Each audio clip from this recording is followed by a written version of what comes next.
membuat dan tidak membatasi hubungan kami dengan Tuhan. Bapa, terima kasih untuk peluang yang boleh kami nikmati hari ini, menikmati keintiman melalui momen yang sungguh luar biasa. Engkau datang, Engkau hadir, Engkau turun supaya kami dapat dibawa naik level menjadi anak-anak Allah yang diselamatkan, dipulihkan oleh Tuhan. Dan hari ini Tuhan, ada firman-Mu yang melandasi sekaligus memuncaki rasa hormat syukur kami kepada Tuhan. Kami tahu firman-Mu adalah ayat-ayat kebenaran yang tentu juga akan membenarkan hidup kami. Kami tahu firman-Mu adalah ayat-ayat suci yang akan juga menyucikan segala kehidupan kami. Oleh karena itu, ya Allah Bapa, berikanlah kami hati telinga seorang murid untuk dengar-dengaran dan taat kepada firman-Mu. Dan hari ini kami akan dipulihkan, dilawan oleh Tuhan. Hamba juga tidak berguna dengan segala keterbatasan. Mohon dikenal, diurapi oleh Tuhan. Bahkan mereka yang mendengar, persiapkanlah mereka yang Roh Kudus sebagai pendengar penerima firman-Mu, sehingga nanti firman itu sendiri dalam kerjasama dengan Roh Kudus mengubah bahkan meneguhkan hati iman kami kepada Yesus. Terima kasih Bapa. Kemuliaan hanya bagi Allah Bapa kami di tempat yang maha tinggi. Demi Kristus firman yang hidup yang menyelamatkan kami. Haleluya. Amin. Baik, puji Tuhan. Shalom semuanya.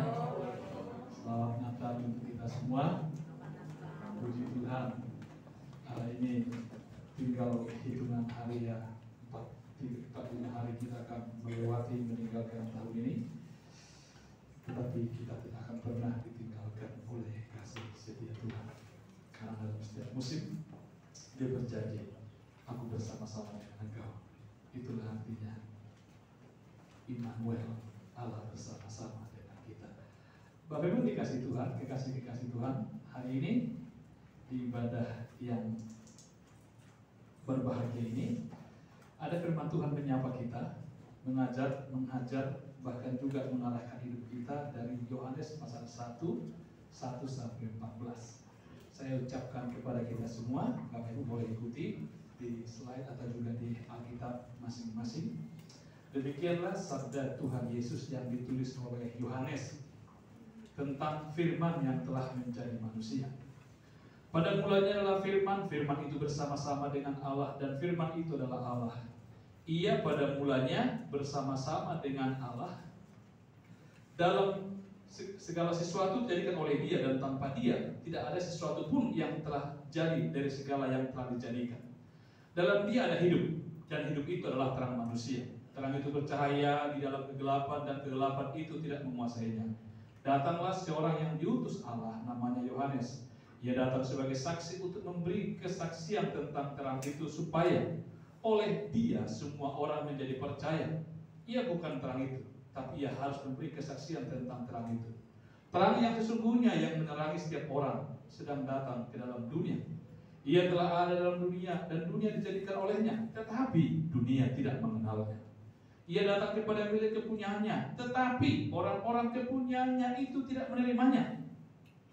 Tetapi semua orang yang menerimanya diberinya kuasa menjadi anak-anak Allah, yaitu mereka yang percaya dalam namanya, orang-orang yang diperanakkan bukan dari darah atau dari daging, bukan pula secara jasmani oleh keinginan seorang laki-laki, melainkan dari Allah. Firman itu telah menjadi manusia dan diam di antara kita, dan kita telah melihat kemuliaannya, yaitu kemuliaan yang diberikan kepadanya sebagai anak tunggal Bapa, penuh kasih karunia dan kebenaran. Amin. Demikian jauh firman Tuhan yang akan menyapa kita hari ini.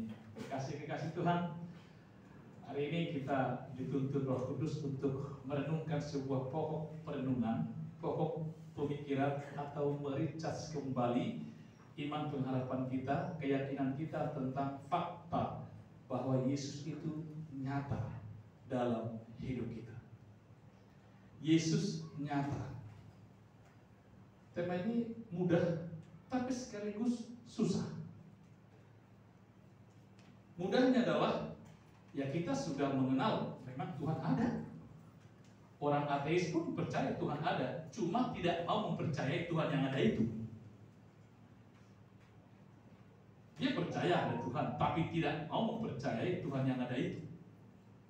Yesus nyata dalam hidup kita. Maka kita coba memikirkan dua hal dulu. Yang pertama tentang siapa Yesus dan bagaimana wujud real, kenyataan bahwa dia ada dalam hidup kita. Siapa Yesus? Pertanyaan siapa Yesus, kita harus dituntun kepada dua substansi mendasar, pribadinya dan eksistensinya. Pribadinya. Apakah memang yang hadir dalam hidup kita itu adalah Yesus yang diberitakan oleh teks ini? Apakah memang yang nyata dalam hidup kita itu adalah Yesus? Jangan-jangan anti Yesus, pengganti Yesus, anti Kristus. Jangan-jangan itu mirip. Siapa Yesus yang sedang kita rayakan? Siapa Yesus yang selalu kita puja, kita agungkan, kita tinggikan itu? Berita kita menyebut bahwa Yesus itu sebelum menjadi manusia, tentu ia adalah Allah. Tapi Alkitab yang kita baca berusaha menyebutkan dia adalah Logos. Logos. Pribadi Yesus yang hadir dalam diri kita itu disebut Logos. Itu pribadinya. Dan sifatnya disebut kekal. Oleh karena itu Yesus yang kita puja, yang hadir dalam hidup kita itu adalah Allah yang kekal, Allah yang Alfa Omega. Jadi kalau ada di luar sana Bapak Ibu lihat, tonton perdebatan orang-orang yang kepo dengan keilahian, keutamaan, kehebatan Kristus, Yesus itu baru dijadikan orang Kristen menjadi Tuhan itu tahun 351, 451. Ada sidang Sidoni namanya, konsili Nisea, ada konsili Kalkedon dan segala macam. Orang-orang yang menyebut bahwa Yesus itu baru jadi Tuhan, baru jadi Allah, ditahbiskan menjadi Allah tahun 451 kah, 325 kah, itu saya bilang dia demamnya agak ketinggian. Maka butuh minum paracetamol supaya agak turun demamnya. Otaknya, hidupnya lagi demam tinggi. Atau mungkin dia berkata, aku tidak demam. Barangkali hatinya terlalu pahit. Minum sedikit madu supaya diabetes. Supaya kepahitan tuh itu. Allah yang kita sembah dalam Kristus Yesus Tuhan itu tidak pernah dijadikan Allah. Karena sejak dulu dia Allah.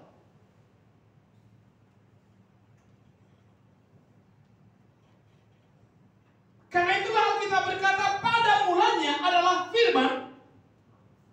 Dan firman itu bersama-sama dengan Allah.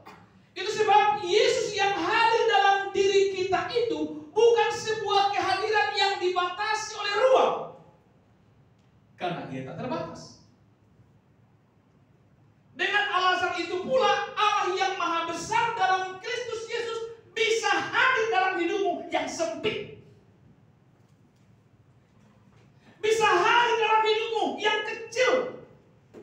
Bisa hadir dalam hidupmu yang hina. Hanya Allah yang kekal. Hanya Allah yang Alfa Omega. Sesuatu yang kekal, sesuatu yang Alfa Omega, itulah yang bisa hadir di segala kondisi, di segala keadaan, dan di segala situasi. Itu dulu. Dia adalah pribadi yang kekal, Alfa Omega. Ia tidak pernah berhenti jadi Allah, dan dia tidak pernah ada mulanya jadi Allah. Karena dia Alfa Omega.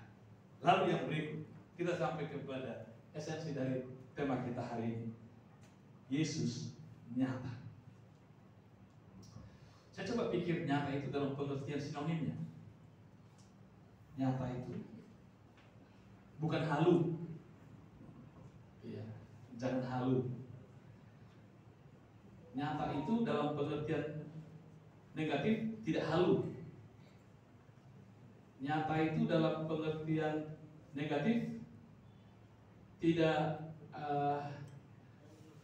tidak terbayang-bayang. Nyata itu saya pikir adalah hadir, presence, hadir.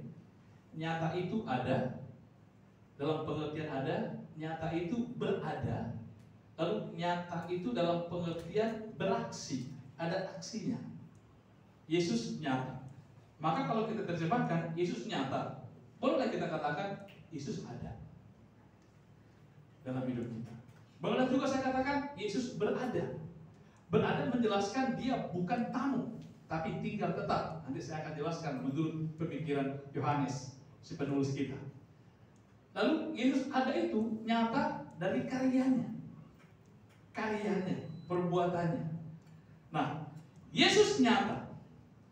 Di dunia sana, sesuatu yang dinyatakan nyata itu dapat diraba, dapat dilihat, dapat dianalisa secara ilmiah. Tapi tidak begitu dengan Yesus. Tidak selamanya dia dapat diraba. Tidak selamanya dia dapat dilihat oleh kasat mata kita. Bahkan ketika Thomas mengedepankan konsep umum itu, kalau dia benar-benar ada, aku harus lihat. Beliau melihat dengan kasat mata. Lalu Tuhan hajar dia kan? Oke. Tuhan hajar dengan lembut. Oke Mas, Thomas. Memang level imanmu segitu, tidak apa-apa, aku bisa mengerti. Kelak bertumbuh ya nak ya. Oke.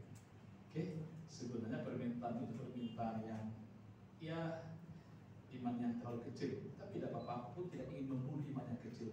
Come on, dekatlah, look at me. Oke, masukin tanganmu ya. Dan kalau kau sudah lihat aku, dan kau masukin tanganmu kau raba, saya ingatkan, saya hajar kamu, jangan tidak percaya kalau aku ada untuk.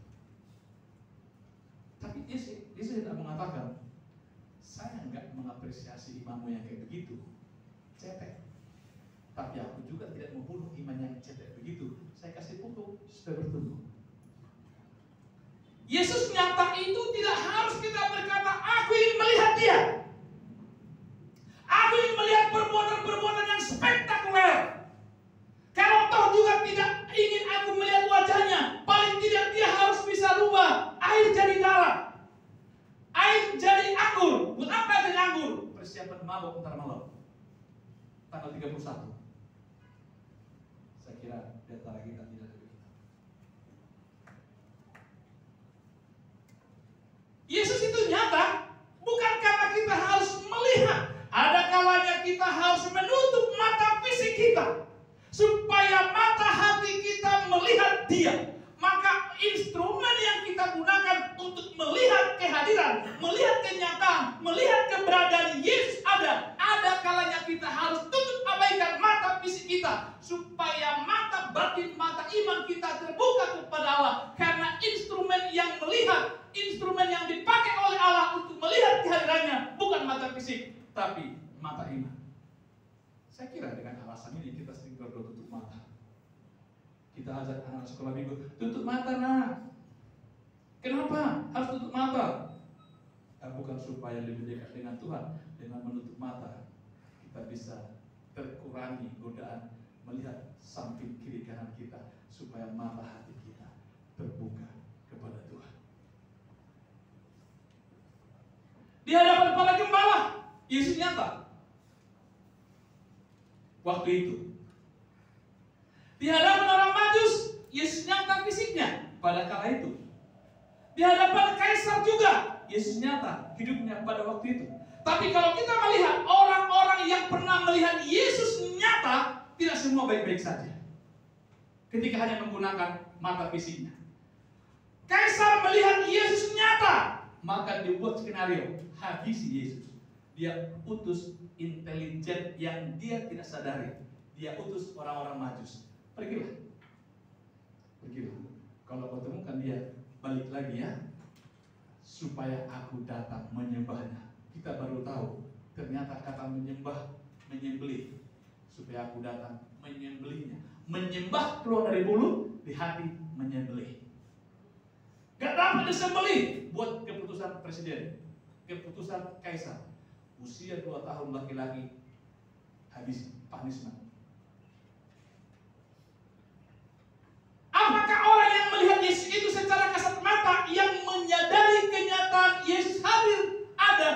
bisa-bisa tiba berubah baik? Belum tentu.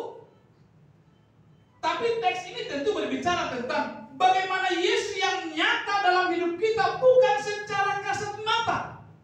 Tapi bagaimana Yesus yang hadir yang nyata dalam hidup kita, tapi dia mengubah dari dalam.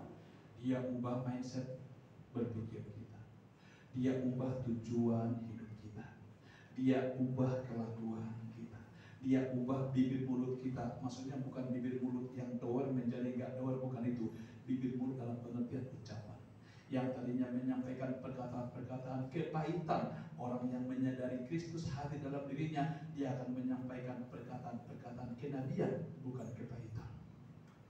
Yang tadinya perkataan-perkataan yang menjadi batu sandungan, ia akan mengeluarkan perkataan-perkataan yang menyanjung orang untuk bisa maju dan move on dari segala sesuatu yang buruk. Saya kira itu dampak dari perjumpaan kenyataan ketika kita tahu Yesus hadir. Yesus hadir. Kalau begitu,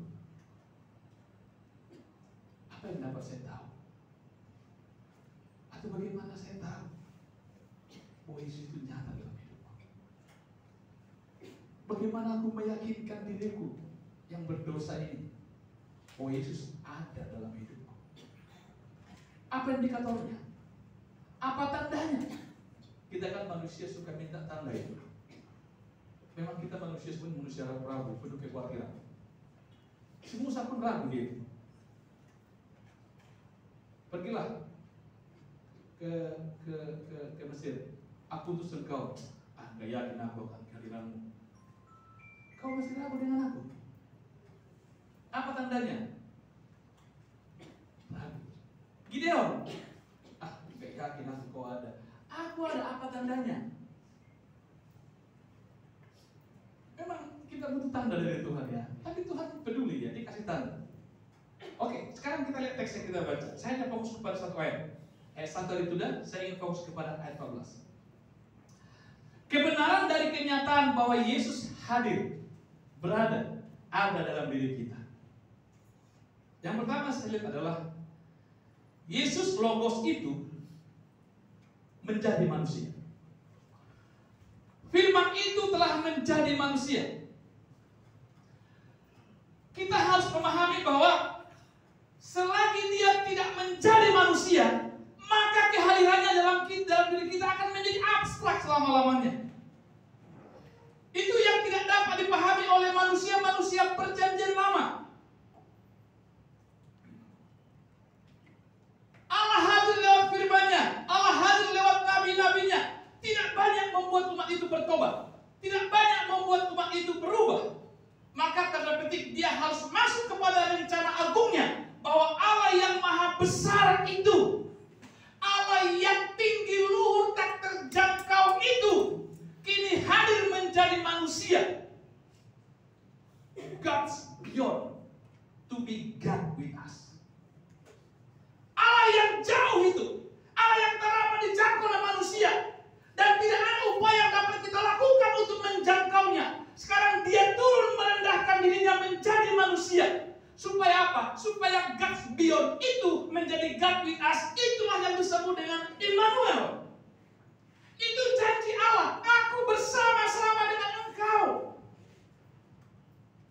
Dalam segala kondisi, dalam segala keadaan, aku menjadi manusia. Supaya aku dapat merasakan apa yang kau rasakan. Engkau pernah dikecewakan kan? Sering Tuhan.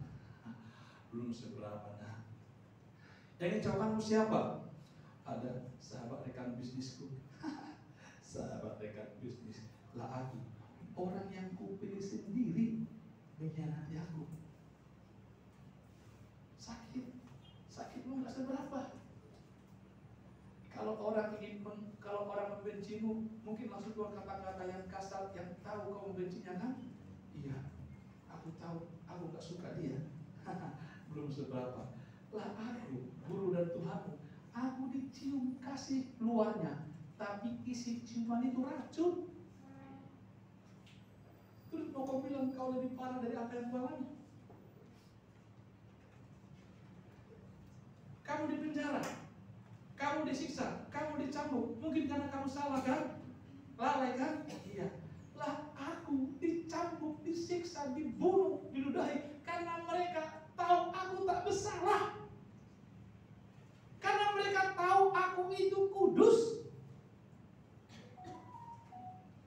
Maka aku jadi manusia supaya dapat mengalami apa yang kau rasa. Aku dikhianati Tuhan. Aku juga pernah dikhianati. Aku difitnah Tuhan. Aku juga. Aku alami semua.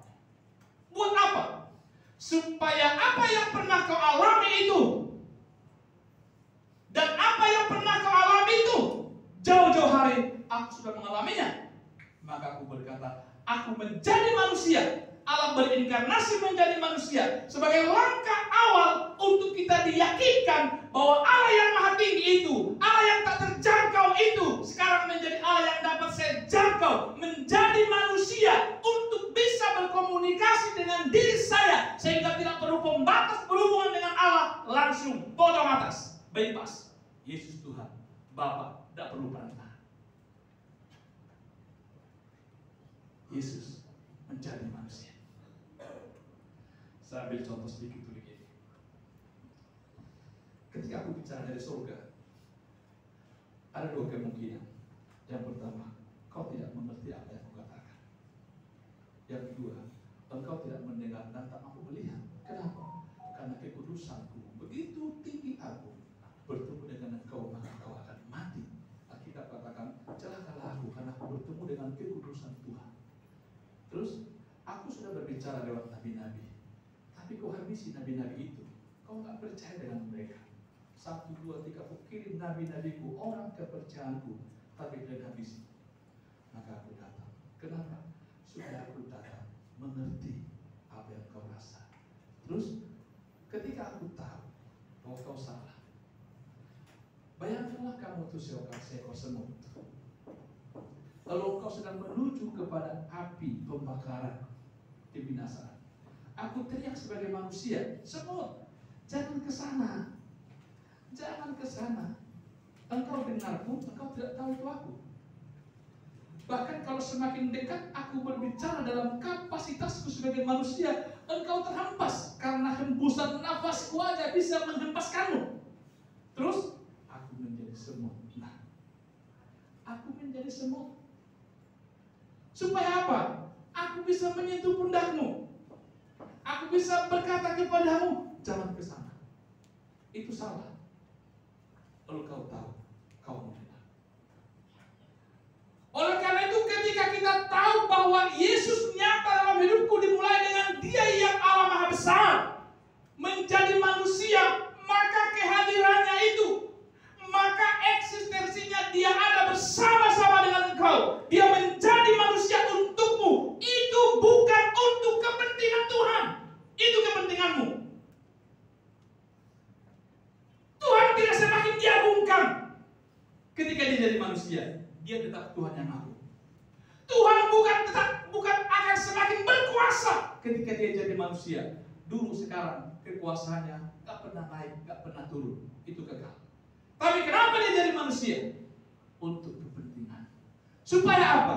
Supaya kau tidak menuju api kebinasaan itu. Maka aku menjadi semua. Pak, Ibu, firman menjadi, to be, menjadi, tidak menjelma. Dia bukan jadi-jadian, tapi Dia manusia.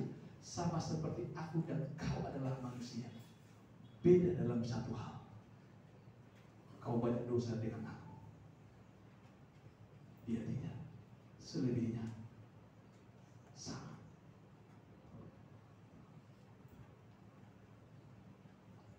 Yesus nyata ketika Dia jadi manusia. Ketika Dia jadi Allah, nggak nyata bagi orang Israel. Itu sebab Musa selalu minta tanda. Tuhan, benarkah kau ada bersama-sama dengan kami? Benar. Kalau benar, apalah tandanya? Jubul kali kau ya. Bukan jubul Tuhan. Ya sudah, tandanya akan kubuat tiang awan, tiang api. Benarkah kau pimpin kami Tuhan? Benar. Apa tandanya? Masih jubul juga. Oke. Kalau jalan tiang awan itu, jalanlah kau ya. Itu berarti aku yang berjalan. Tak terlihat kan wujudnya. Terus kalau berhenti kau, aku sedang berhenti. Oke.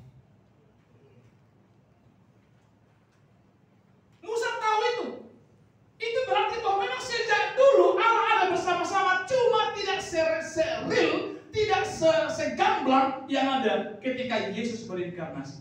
Oleh karena itu satu pemahaman mendasar, Allah yang aku sembah dalam Kristus Yesus itu adalah Yesus Mesias penebus yang nyata tinggal dalam hidupku, dimulai dengan ia menjadi manusia. Maka ia melangkah, berjalan bersama-sama dengan kita. Karena itu, kalau God with us, apa yang mau kita takuti?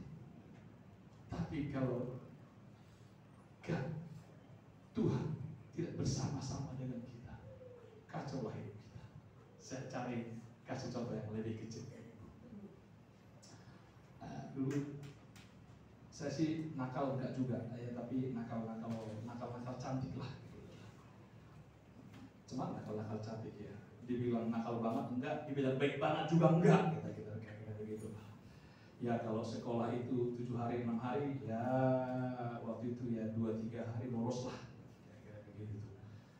Ya kalau disuruh orang tua datang panggil, ya kita cari tukang beca sebagai orang tua kita kah, gitu kan teori zaman dulu. Teori zaman sekarang nggak berlaku, kan ada aplikasi apalah di sekolah. Pada saat saya pernah berantem, saya kira ingat saya itu saya barangkali kelas 4 SD lah, 4 SD. Bukan kelas 4 SD, kelas 1 SMP. Entah berantem gara-gara main kelereng, taruhan duit, bagaimana? Saya diakal-akalin, lalu tanpa ini namanya kita pikir tidak ada. Yang pulau waktu itu kelas 3 SMP. Lalu entah bagaimana namanya berantem dulu, tutup telinga, tutup mata begini supaya kalau kena sakit, kalau gak ada hubungannya kan ya kena juga gitu loh. Tapi kenapa perlu berantem tutup mata ya? Saya juga bingung. Padahal harus fokus. Tapi waktu itu begitulah. Tidak sengaja 2 kali pukulan saya mendarat di hidungnya. Macam mana pula gak sengaja orang berantem ya? Gak sengaja orang tutup mata, yang penting kena gitu ya. Waktu kena tangan saya di hidung yang tulang rawan itu muncullah darahnya banyak. Memang darah itu dari hidung itu tulang rawan. Selalu udah kiamat, udah mati dari saking banyaknya darah ini. Kau berlaku takut lihat darah udah mati lah itu bikin bukan? Oh mati aku lagi digebukin lah aku dulu nanti membunuh anak orang ini. Kabur sampai takut pulang ke rumah, sampai pulang jam berapa waktu itu ya? Pulang jam 4 atau jam 5, padahal pulang sekolah itu jam 1 jam 2 waktu itu. Lalu besoknya saya takut ke sekolah. Kenapa takut ke sekolah? Karena tidak ada jalan lain ke sekolah itu kecuali di depan rumahnya, kecuali lewat sawah-sawah. Masa pakai sepatu lewat sawah-sawah ke sekolah? Banyak alasan sama orang tua. Besok ke sekolah Pak, Mama, kenapa? Guru rapat. Orang itu senang kalau guru rapat. Kenapa? Dapat tenaga kerja gratis. Ke ladang, ke kebun, cari kayu, pokoknya dapatlah tenaga kerja gratis tanpa diubah. Itu eksploitasi anak. Kalau kita laporkan dulu bisa ke penjara itu orang tua. Kenapa? Belum seharusnya dibawa ke ladang, nyangkut tanggung di bawah. Tapi begitulah. Kita akan mengerjakan lebih daripada apa yang seharusnya kita kerjakan. Kalau kita tidak dapat dikerjakan, digebukin tanpa upah, makan pun terbatas karena kemiskinan. Oh baguslah, masuk lagi. Hari kedua, alasan apa lagi ya? Oh libur hari ini, kenapa? Sekolah banjir. Mulai curiga, sekolah banjir. Hujan pun nggak ada, kita kemarau. Orang kalau udah berdosa, cari alasan kadang nggak sinkron dengan otaknya. Betul. Jadi bapak-bapak kalau sudah tidak benar hubungannya dengan istrinya, pasti asbun. Baru nanti baru kakok dia ketika dipertajam. Oh iya salah gitu. Banjir. Enggak, maksudnya pokoknya ada bla bla. Ya sudah, ke ladang lagi. Yang ketiga, saya nggak ikut sekolah hari ini. Kenapa? Hilang kunci sekolah. Mana pula hilang kunci sekolah? Kan selalu pintar bikin asal berdosa kan? Hilang, jadi nggak bisa masuk. Hilang kunci sekolah. Udah curiga. Nggak benar ini. Nggak benar. Butuh tenaga kerja sih butuh, tapi nggak gini-gini juga. Lalu, jujurlah. Kejujuran itu menyakitkan, bahkan bisa membuat kita menderita memang. Jujur dihajar, enggak jujur semakin menderita. Pilihlah menderita, level yang dapat kita tanggung, daripada menderita level yang tak dapat kita tanggung. Jujurlah. Aku 3 hari ini nggak mau sekolah. Sebenarnya nggak ada rapat, nggak ada baju sekolah, nggak ada bilang kunci. Main kelereng aku 3 hari yang lalu. Aku dibodoh-bodohin. Ya kalah lah, yang harusnya 200 perak itu kalah. Tapi karena dicurangi, nggak saya ada pukul gebukin. Dan mereka juga gebukin saya, cuma nggak kena hidung. Saya kena apesnya, hidung dia yang kena. Ya waktu itu dihajar juga sih. Kok dihajar juga? Paling nggak 2-3 gebukan. Memang orang tua ini nggak tahu yang benar mana yang salah. Pokoknya anaknya begitu seorang gebukin. Tapi ada baiknya. Besok sekolah nggak mau aku. Nanti aku diintip orang itu, digebukin lagi aku. Sudah digebukin oleh orang tua, ya sudah. Aku antar engkau besok. Diantar ke sekolah. Lewat depan rumah 2 orang yang aku gebukin itu. Kelas 3 sudah ada abangnya kelas 2 SMA, intip saya juga, mau ngabisin saya juga. Lalu lewatlah depan rumahnya. Harus lewat depan rumahnya, memang nggak ada jalan pintas. Jalan kaki. Berjalan bersama-sama. Father with son. Awalnya dari rumah berjalan bersama-sama gitu aja, gak ada kedekatan, gak ada intimasi. Ya udahlah, di situ aku di situ di belakang. Makin dekat rumahnya, makin mendekat saya dengan dia. Kenapa? Semakin terancam nyawa. Udah dekat pencobaan, udah dekat lembah kekelaman. Makin dekat, tadi makin kupegang tangannya. Kupastikan jangan kabur nih manusia ini. Ini kalau kabur celaka saya ini. Ya, dulu ya masih pegang biasa. Pas depan rumahnya makin kugenggam. Kupastikan jangan prank saya. Waktu itu belum ada istilah prank.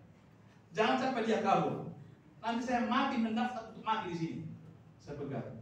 Kupastikan dia berjalan bersama-sama, seirama, sejalan. Langkahnya sejajar. Tadi saya di belakang, sekarang sejajar. Rumahnya itu sebelah kiri. Aku berani dekat rumah sebelah kirinya. Kenapa? Pegang tangan manusia satu ini. Jalan. Makin dekat rumahnya, makin kencang aku pegang tangannya, makin berani aku sok jagoan. Udah gak pengen sahabat dekat lewat rumahnya itu. 3 hari aku kau kacungin, sekarang mampus lah kau. Makin ku pegang kerat kan? Lewat depan rumahnya. Sok jago saya. Apa kau? Berani kau lagi 3 hari. Sekarang kalau berani, kau pikir aku takut. Bila penting, bapak suruh sini semua.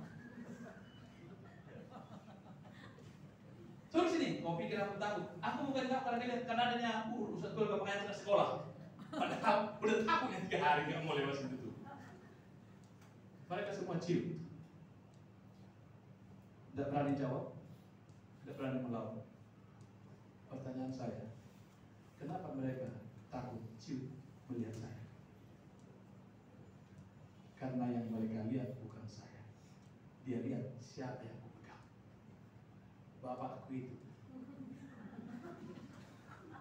Maka mereka tidak berani membantah. Dalam hatinya mungkin, asal nanti kau lepas dari bapakmu, kucincang kau ya. Kau tahu maksudnya apa? Saya tidak katakan dia iblis, bapak saya Tuhan, saya Israel. Analoginya adalah ketika kita berpegang God with us, Immanuel, Allah jadi manusia artinya God with us. Ketika kita berpegang kepada Allah dan kita pegang terus, kita yakinkan bahwa kita memegang Dia, tidak ada lembah kekelaman yang tidak bisa kita lewati. Tidak ada serigala-serigala yang tidak bisa kita habisi. Tidak ada gerombolan-gerombolan yang kita tidak bisa hadapi. Asal pastikan pegang kuat tangan bapakmu itu. Jangan udah kau lepas, udah kau tinggalkan bapakmu petenteng pemikiran kau. Siapa kau? Disana kau di situ. Tapi selagi kau berpegang kepada tangan bapakmu, dan kau berpegang kepada tangan Tuhanmu, tidak ada insya kata Daud bersama Allahku, kupegang Allahku, lembah kekelaman, gerombolan, tembok kulompati. Tapi tanpa Allahku, dalam seindah apapun, aku bisa jadi mangsa di sana. Itulah Yesus yang nyata itu. Memang kita tidak pegang secara kasat tubuh. Tidak. Bahkan dibutuhkan sebuah keterikatan antara hati kita, iman kita kepada Allah. Aku akan tak berjalan melangkah bersama-sama dengan Tuhan. Ketika aku berjalan melangkah bersama-sama dengan Tuhan, bukan hanya diberikan keberanian, tapi juga diberikan ketakutan. Takut untuk apa? Takut buat dosa. Oh ya? Ambil contoh Yusuf. Yusuf orang yang sangat tahu bahwa Allah itu nyata dalam hidupnya. Bagaimana kita tahu Yusuf bahwa ia orang yang sangat mengalami Allah nyata dalam hidupnya? Ia dibuang, dibenci oleh kakak-kakaknya. Dibuang, ketika dibuang ada pertolongan Tuhan dari Ruben. Janganlah kita matikan dia, pura-pura aja.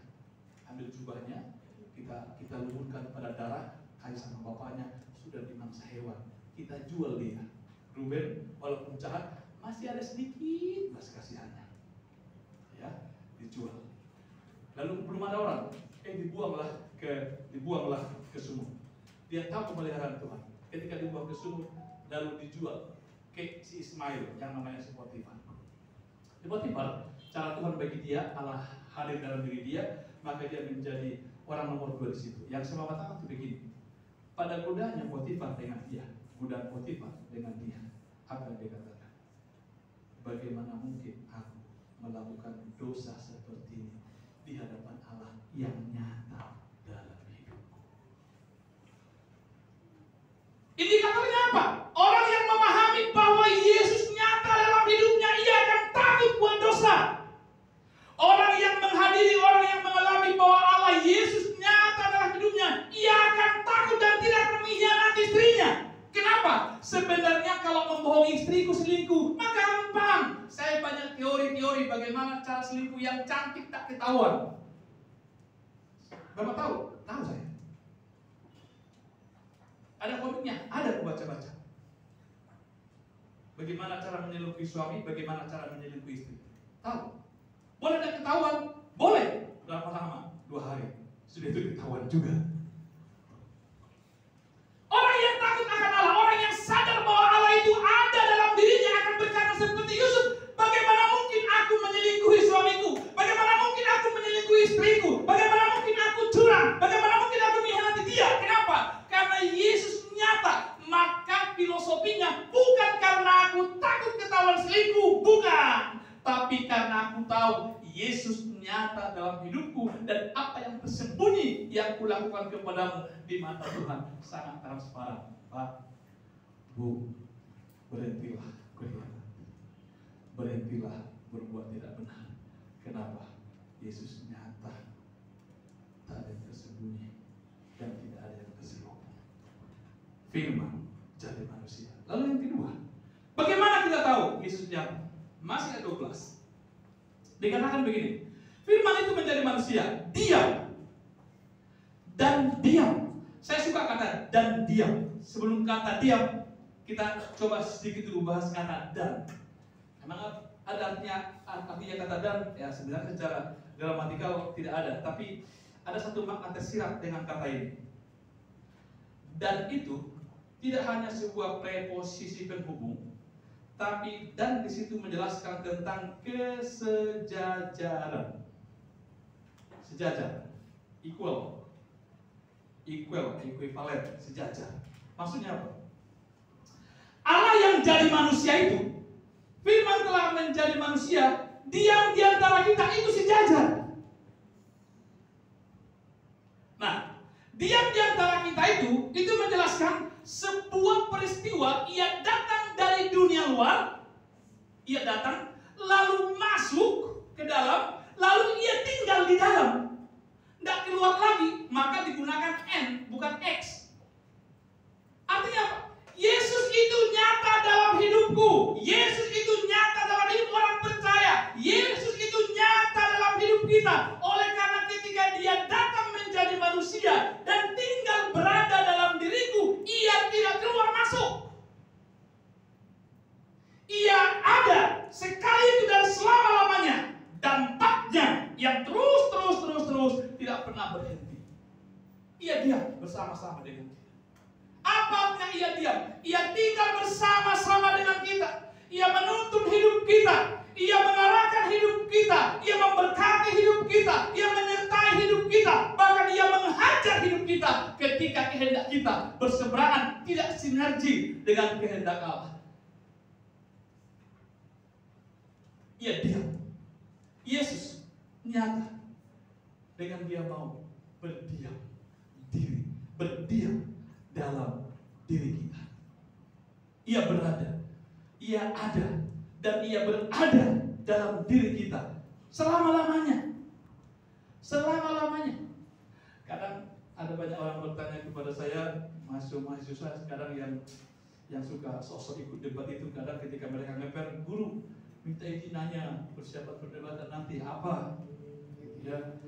Nah, ini gimana? Apakah memang Yesus itu bisa keluar masuk ya dalam diri kita? Keluar masuk. Maksudnya, ya kalau kita percaya sungguh-sungguh dia tinggal dalam diri kita, bisa nggak kita ditinggalkan oleh dia? Kenapa ada tanda petik pendeta malam dan segala macam? Tahu? Mungkin ada banyak interpretasi, tapi saya tidak bisa keluar dari perkataan Alkitab. Orang yang diselamatkan ditebus oleh Tuhan Yesus tidak akan boleh hilang, karena dia tidak pernah gagal. Lalu bagaimana dengan orang Kristen yang meninggalkan imannya? Simple. Ada dua jenis keselamatan, sejati, imitasi. Apa itu sejati, imitasi? Keselamatan yang sejati, yang datang daripada Allah, murni karena Allah, bukan karena human, manusia, maka itu tidak bisa hilang. Keselamatan imitasi itu menyerupai dari manusia, tergantung kemana arah manusia dia keluar. Terus ketika ia keluar dari imannya kepada Kristus, ia sedang membuktikan bahwa ia tidak pernah diselamatkan. Sesimpel itu. Ketika orang meninggalkan Kristus, sesungguhnya ia tidak pernah meninggalkan Kristus. Terus memang ia tidak pernah diselamatkan oleh Kristus, karena orang diselamatkan tidak akan pernah gagal. Maka dibutuhkan kepuritan, kesungguhan, dan juga kesetiaan. Itu namanya, ada sebuah istilah yang menyebut dialektik. Kasih kekasih Tuhan, Yesus diam dalam diri kita. Diam berarti bukan pasif. Ia berada, ia menggerakkan pikiran kita, ia mewarnai kehidupan kita. Maka sekali lagi, orang yang dihinggapi Roh Kudus, orang yang ditinggali Yesus Kristus akan nampak dari kelakuannya, akan nampak dari hidupnya. Bagaimana dia bisa menjadi berkat lewat perkataan, bagaimana dia bisa menjadi berkat dalam keluarga, bagaimana dia bisa menjadi berkat dalam pelayanan, bagaimana dia bisa mempercayai orang-orang, bukan mencurigai orang-orang. Ia diam. Maka sederhananya adalah ketika Kristus diam dalam diriku, aku pun percaya Kristus diam dalam dirimu, maka tidak mungkin aku mencurigai dan tidak mungkin aku mengkhianati. Kenapa? Karena kita didiami oleh Kristus yang sama. Pak, kalau Kristus tinggal dalam diri kita, maka jadilah berkata-berkata. Kalau selama ini kita menjadi batu sandungan, sekarang jadilah orang-orang yang memotivasi untuk mengasihi Tuhan. Saya dapat cerita di Siantar. 2 bulan lalu saya khotbah di sana, ada sebuah gereja. Ya, ini cerita dari dia saya dapat. Waktu itu khotbah minggu biasa. Saya masih ingat temanya, menyelipkan kedagingan, mendapatkan keilahian. Wah, itu dari juga. Lalu waktu saya pulang, besoknya saya pulang nih, saya ada di terminal 42 namanya Siantar. Mau ke Daur Sanggul waktu itu, 2-3 bulan yang lalu ya, mau ke Parana. Saya disergap oleh 2 orang perempuan. Itu kalau dipoto, diviralkan, bisa juga itu, pertama, disergap 2 orang perempuan. Ya Pak, yang pasti kurang cantik-cantik lah secara fisik. Karena mereka itu jual-jual kue, lapet-lapet kue, apalah di terminal 42 itu. Aqua, tisu gitu ya, penjual-penjual terminal disergap. Nyergapnya itu kayak benar-benar saya teroris gitu loh. Ya saya kan nggak ada persiapan kan, mensergap aja gitu loh. Lalu ada 5-10 orang itu berkeliling di situ tuh, menonton penyergapan ini. Lalu, ibu siapa? Lalu dia lihat, dia sergap langsung peluk saya gitu. 2 orang itu peluk. Lalu orang-orang pada ngumpul, dia mulai sadar, dia mulai agak senyum, lalu mulai usap-usap matanya. Maaf Pak, maaf. Gak apa-apa, Bapak ini bukan penjahat, Bapak ini pendeta aku, katanya. Saya belum nyambung. Perasaan saya bukan pendeta, kenal juga enggak. Tapi saya pernah nunduk. Gitulah, untuk mengurangi supaya jangan lebih banyak massa pengerumunan itu. Lalu setelah berpikir ini, dibawalah ke sebuah lapo-lapo atau warung lah di terminal itu. Satu orang cerita, sambil setengah menyembah dan sujud. Makasih Pak. Saya juga gak nyambung. Ini ada apa? What happened gitu loh. Jangan-jangan modus tiba-tiba tanam bunga, isilah kaktus supaya kita bisa bersama pinjam 100. Siapa tahu begitu nantinya. Ujung-ujung pinjam 100 gitu loh. Wah ini jangan-jangan pinjam 100 ini pikir saya. Udah antisipasi. Siapa ini modus, pinjam 100 saya gak ada. Lalu dia katakan setelah mulai ini pesan teh susu. Siantar teh susu. Mulai cerita. Suami saya itu suami yang paling beringas di dunia ini. Tidak akan lewat sehari kalau nggak dipukuli aku. Inilah tanda pemukulannya selama ini. Saya jual begini Pak, untungnya paling 50.000 sehari. Dirampas malamnya untuk ditogel, untuk judi slot, skater, segala macam lah itu. Duh. Terakhirnya, Tuhan Pak. Waktu Bapak khotbah kemarin, baru kali itu dia ada ibadah, nggak tahu juga alasannya. Terus malam ini dia kumpulkan sama anak-anaknya. Belum pernah aku lihat dia menangis seperti itu di hadapan kami. Terus hari ini aku berubah. Hari ini aku bertobat. Dan jika sekali lagi gunakan tanganku untuk mengkasari kalian, kutuk dan potonglah tanganku ini. Mintalah kepada Tuhan supaya saya potong tangan. Hari ini, sekarang sudah di mana? Sudah mulai buka usaha Pak, dan segala macam. Doakan saya Pak, doakan. Lalu saya apa? Saya kalau ingat itu lucu, tapi juga ngeri-ngeri sedap. Lucunya saya mau dikerumunin 2 perempuan, itu repot itu. Tapi terakhirnya, ketika firman Tuhan didengar, malam itu mereka peluk dan saya tidak mengenalnya. Saya tanya di terminal di perluasan. Artinya, selama ini dia tidak tahu, dia tidak sadar bahwa Yesus nyata ada dalam dirinya. Oleh karena itu perjumpaan kita dengan Tuhan Yesus, oleh karena itu pengalaman kita dengan Tuhan Yesus tidak harus membuat kita pintar tahu segala-galanya, tapi harus mengubah kelakuan, harus mengubah kehidupan. Maka saya mengatakan begini, sekecil apapun yang kau tahu dari firman Tuhan, enggak masalah. Asal yang kau tahu itu mengubah hidupmu. Buat apa kau tahu isi semua Alkitab? Buat apa kau tahu semua teori hukum Alkitab, kasih segala macam, tapi tidak mengubah hidupmu? Dan saya tidak percaya yang Tuhan tuntut adalah kita tahu semua hukum teorinya. Yang Tuhan tuntut daripada kita adalah sekecil apapun yang kau tahu firman-Ku, engkau lakukan, engkau dirubah, itu cukup bagiku. Bapak dikasih Tuhan, Yesus nyata. Ia ada di antara kita. Ia mengubah orang yang lemah. Ia mengubah orang yang putus pengharapan. Ia mengubah orang yang sudah tidak punya sikap optimis kehidupan ke depan. Dia rubah. Kenapa?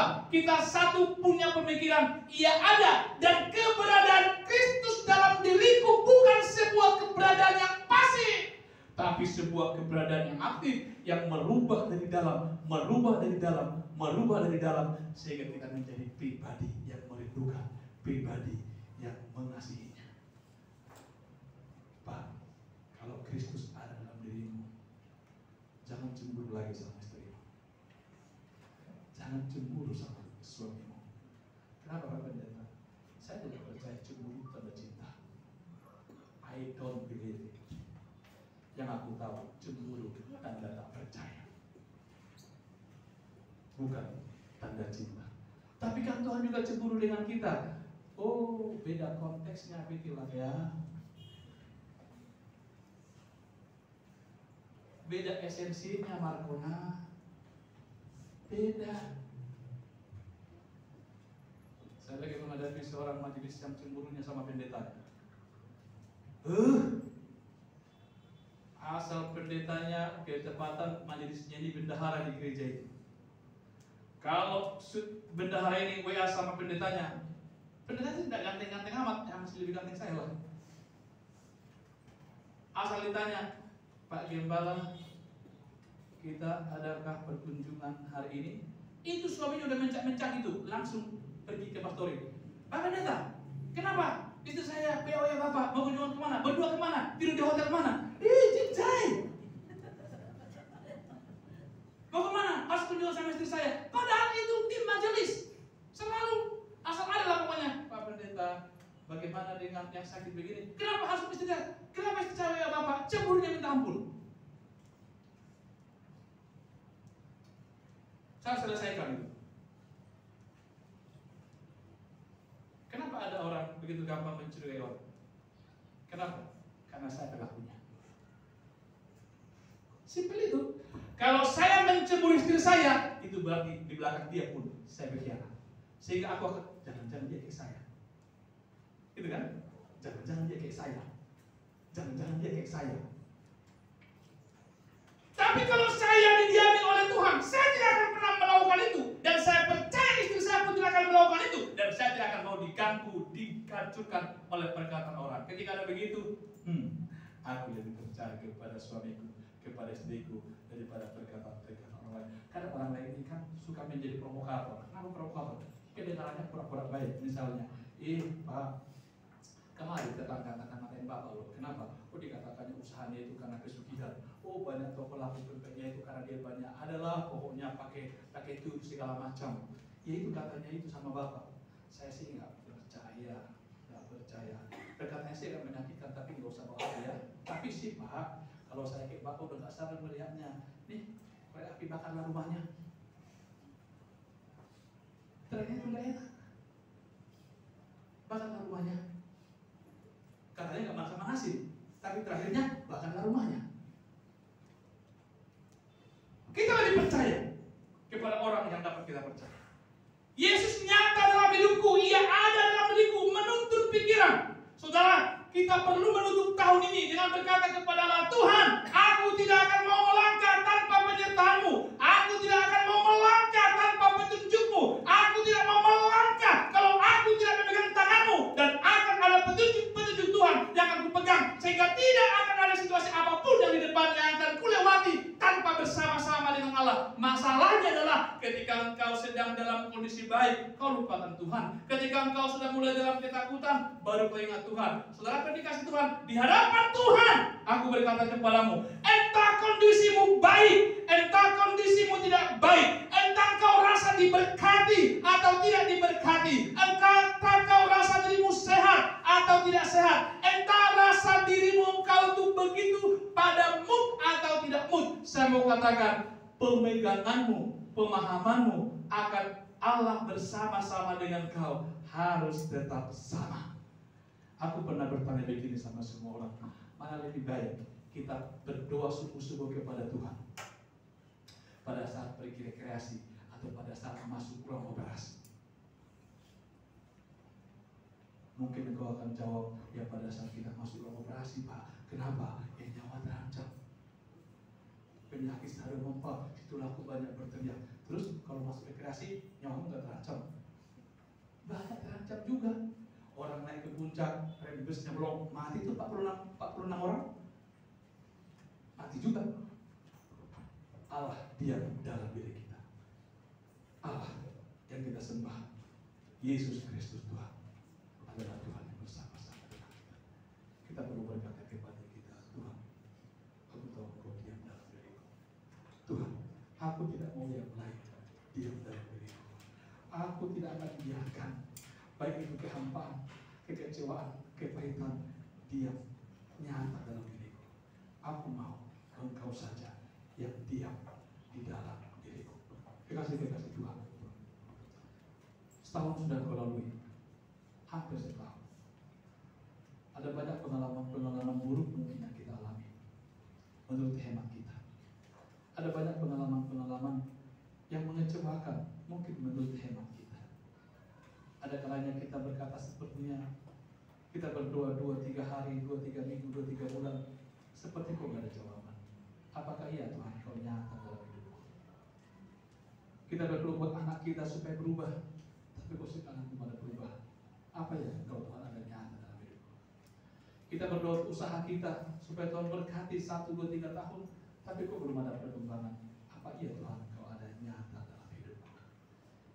Mungkin kita berdoa bagi pemuda-pemudi, berdoa teman hidup 1, 2, 3 tahun, tapi kok belum ada petunjuk.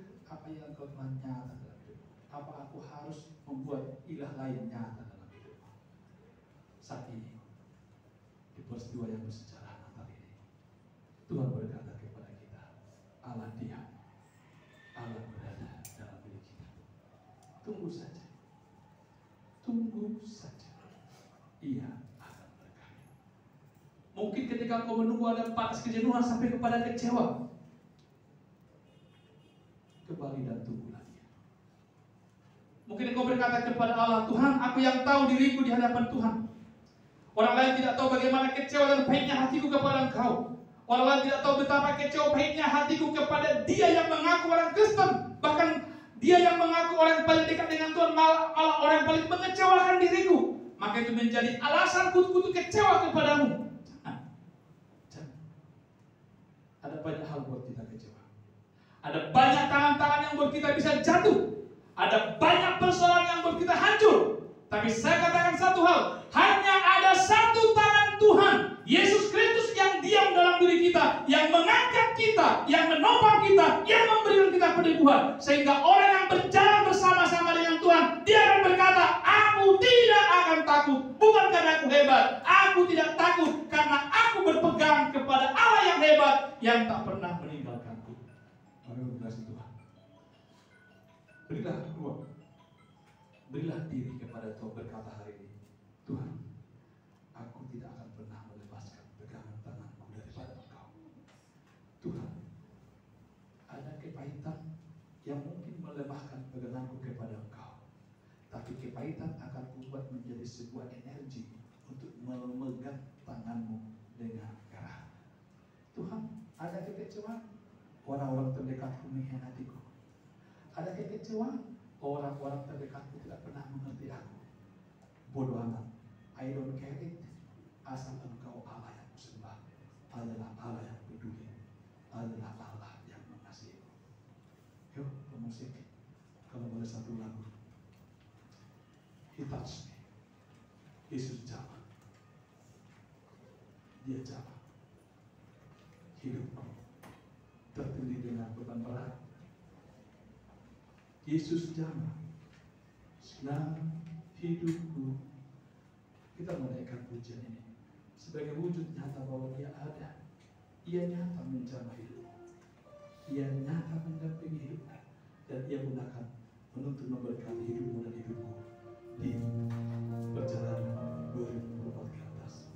Tertindih dengan beban berat, ada dosa, ada kekecewaan, putus asa, kepegang hidup kita. Tapi Ia nyata, Ia jauh lebih nyata dari persoalan yang nyata yang kau hadapi.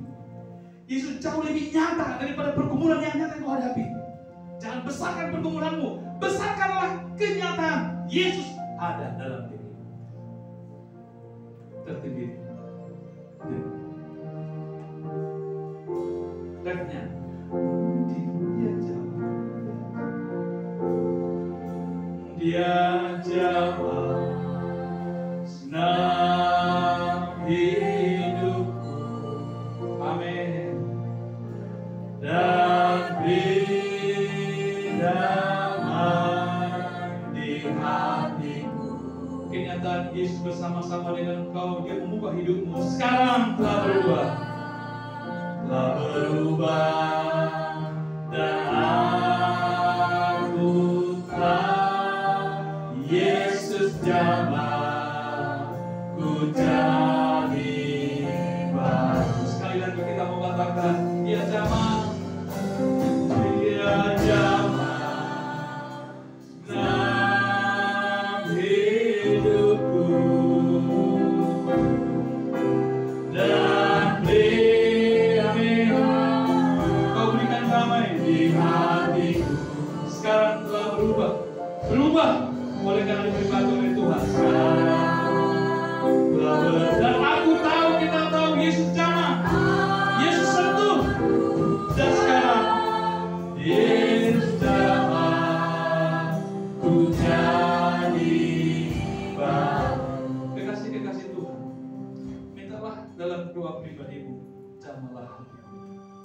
Jamahlah ruang hatiku, ada ruang kekecewaan di sini Tuhan.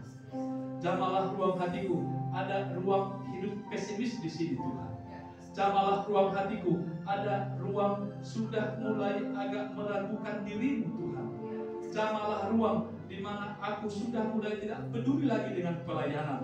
Jamahlah ruang, biarkan ajalah, toh juga yang penting hidup. Jamahlah Tuhan, supaya tidak ada kehidupanku yang tidak diisi, yang tidak dipenuhi oleh kenyataan bahwa Yesus nyata dalam hidupmu.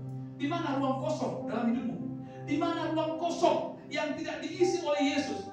Di mana ruang kosong yang ruang meragukan, keraguan, kekhawatiran bahwa Allah sepertinya tidak ada nyata di situ? Kalau kau membayangkan perjalananmu 1, 2, 3 kilometer, di kilometer mana kau pernah merasa Yesus tidak bersama-sama dengan aku? Dan katakanlah kepada Tuhan, Tuhan, di kilometer ini aku merasa jauh daripada Engkau. Coba pikirkan sendiri, coba renungkan. 1 tahun hampir engkau lewati, ibarat perjalanan 1, 2, 3 kilometer. Di kilometer mana engkau kecewa kepada Tuhan? Di kilometer mana engkau punya kepahitan dengan Tuhan? Di kilometer mana engkau punya sikap apatis terhadap Tuhan? Di kilometer mana engkau seperti gak mau peduli dengan Tuhan? Hari ini katakan kepada Tuhan, Tuhan, aku tahu ternyata Engkau diam bersama-sama dengan aku. Tuhan, aku tahu ternyata ketika aku berjalan, aku lihat tapak kaki hanya tapak kaki 2. Ternyata Engkau menggendong aku setiap kilometer demi kilometer kehidupan. Saudara dikasih Tuhan, saya tidak akan menantang kau secara rohani hari ini, tapi cukup kalau bukan hatimu kepada Tuhan secara pribadi. Tuhan, di kilometer ini aku kecewa dengan Engkau.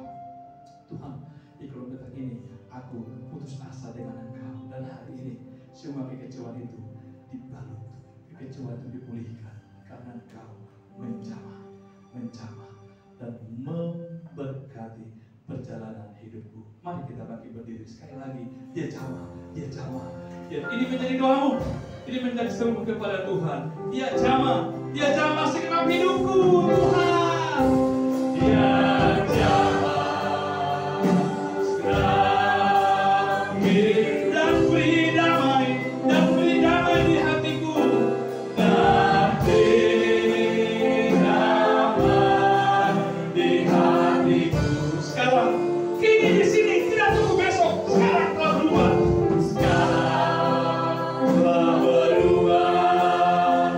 Dan aku tahu Yesus jamah. Mari serukan kepada Tuhan. Dia jamah hidupku. Dia jamah hidupku. Amin. Berilah Tuhan hidup yang baru dan beri damai di hatiku.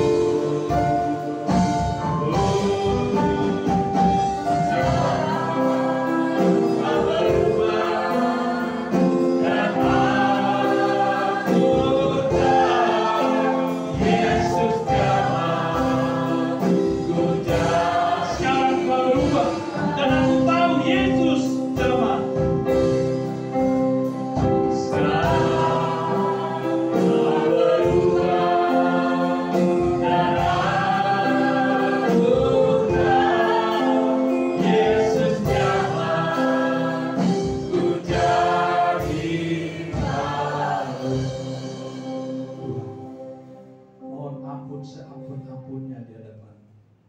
Jika dalam perjalanan kami lupa, tidak sadar akan kenyataan Engkau yang hadir dalam hidup kami, menuntun setiap detik, menit, jam, hari, minggu, bulan, bahkan tahun dalam hidup kami. Ada kilometer-kilometer dalam perjalanan kami, kilometer-kilometer tertentu